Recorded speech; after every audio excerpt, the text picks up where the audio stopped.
одном царстве-государстве жил один очень гордый, очень такой своенравный король.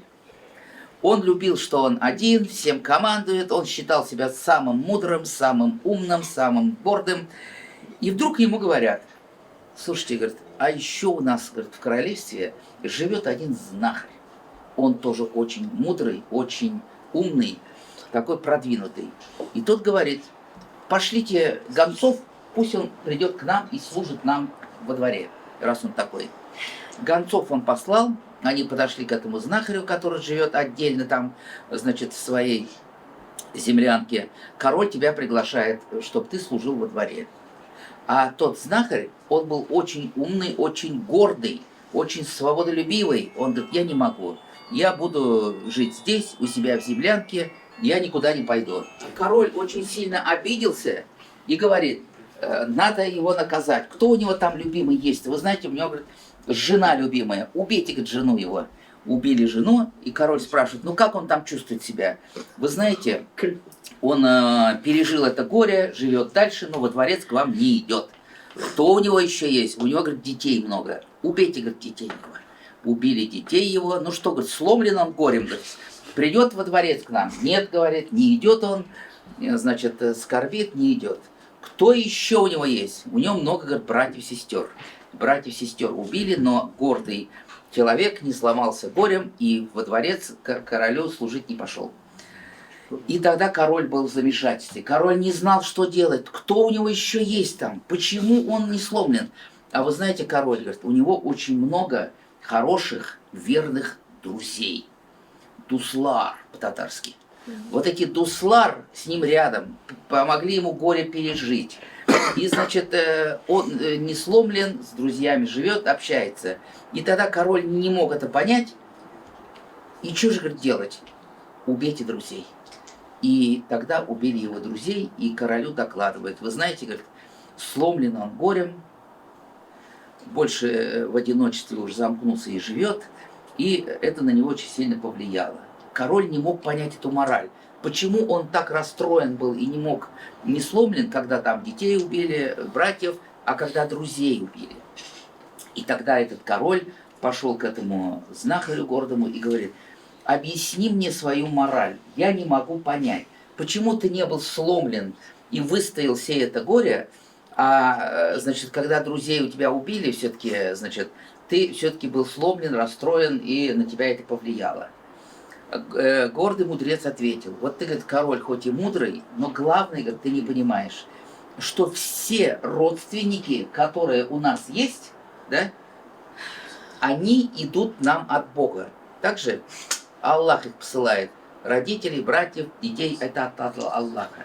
А друзей мы всю свою жизнь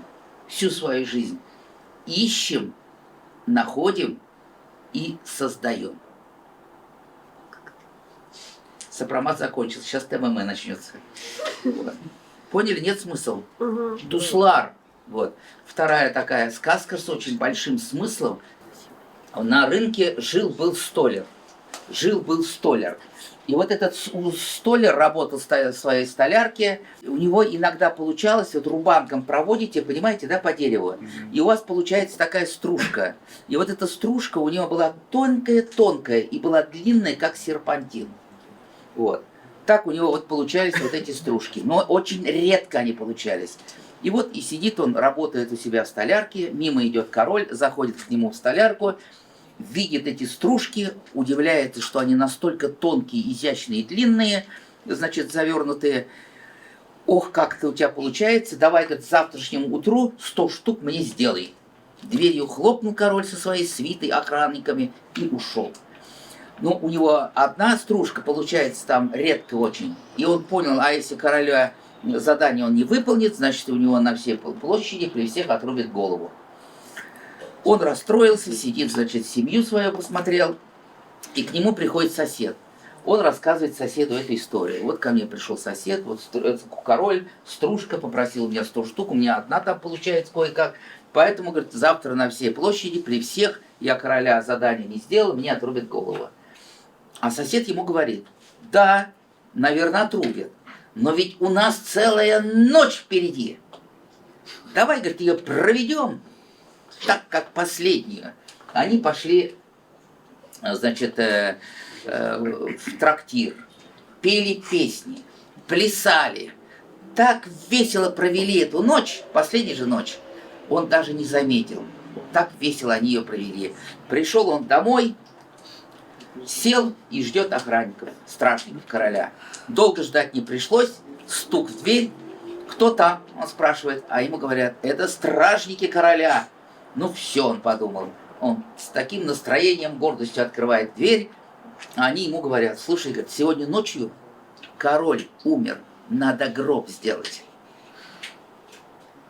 Какая мораль? Учите ТММ. А? Не сдаваться заранее. Не сдаваться заранее, все в жизни может поменяться в любой момент, никто не знает, что будет завтра, поэтому вот так.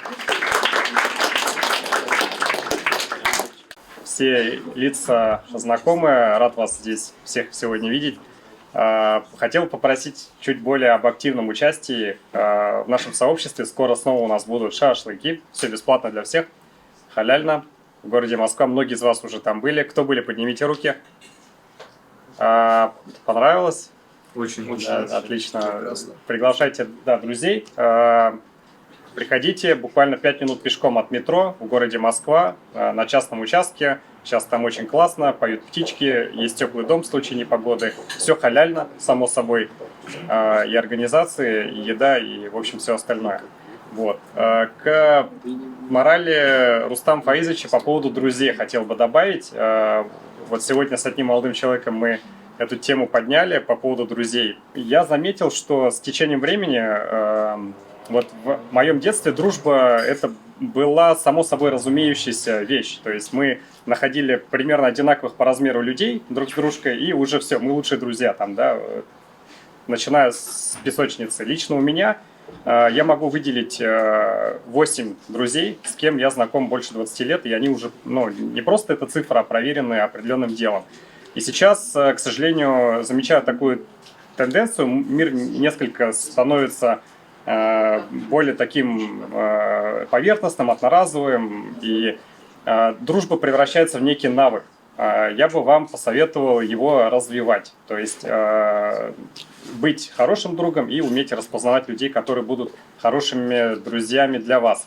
Это очень важно, потому что те 8 человек, мы всю жизнь друг друга тянем, все идем, развиваемся в одном направлении, правда, с разной скоростью, но эти люди, ну, очень сильно, в общем, помогают в жизни, бывает по майндсетам, ну, в какие-то непростые моменты, может быть, найти в себе определенные силы и идти вперед. И сегодня вы оказались в хорошем обществе, где можно найти себе единомышленников, в том числе и по национальному признаку. Это очень сильно объединяет. В общем, знакомьтесь, общайтесь, не стесняйтесь. И хорошего вам всем вечера.